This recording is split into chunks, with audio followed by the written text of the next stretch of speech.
Hi, welcome to What's Happening. Here are the top 5 stories. At number 1, President Bola Tinubu says those responsible for the explosion that took place in Ibadan, the Oyo state capital, must be punished. An explosion hit some parts of Ibadan, which led to the death of 2 persons, leaving several injured, and destruction of many houses.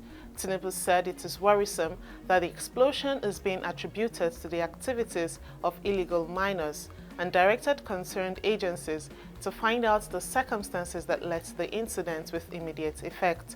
He said those behind the inexcusable and reckless behavior that has created the conditions for the sad incident must be fished out and punished. At number 2, the federal government has warned Nigerians against crowdfunding for ransom to secure the release of abducted persons.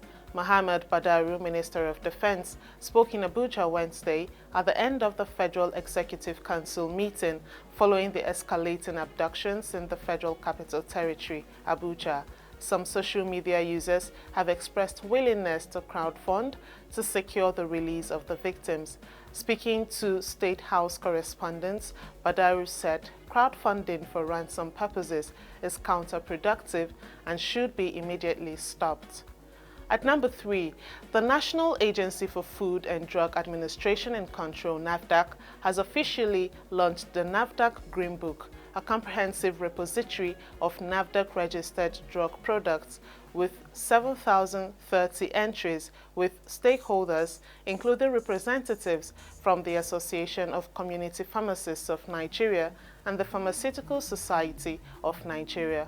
At the launch, Director General of NAFDAC, Professor Moji Adeyeye, highlighted the agency's commitment to safeguarding the well-being of Nigerians. The Green Book, comparable to the US FDA's Orange Book, is a database that consolidates detailed data on registered products. Adeyeye noted that the book was still a work in progress, with vaccines currently being entered, followed by other products. At number 4, the Super Eagles of Nigeria have held their final training session before the second group game at the African Cup of Nations in the Ivory Coast. The team is scheduled to play the host country in both teams' second game of the competition today by 6 p.m. Victor Osimhen, who had sat out of the training on Tuesday, was back on the grass alongside newcomers Terem Murphy and Kelechi Iheanacho as the team puts the finishing touches to their plan for the upcoming game.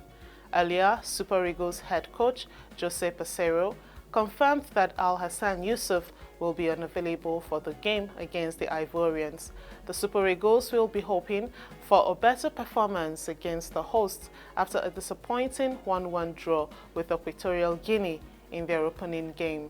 At number 5, Pakistan has launched retaliatory missile strikes into neighboring Iran less than 2 days after a similar Iranian attack inflamed relations between the states. Pakistan said its strikes had hit terrorist hideouts in Iranian's Sistan-Baluchistan, which borders Pakistan. Iranian media reported that 3 women and 4 children had been killed. Pakistan's hit came after it was outraged by Iran's strike, which Tehran said was aimed at terrorist groups. Both countries have long accused each other of harboring militant groups that carry out attacks from regions along their shared border. But official military action between Pakistan and Iran on this issue is uncommon, and they typically maintain cordial, although fragile, relations. That's all for now. See you next time on What's Happening.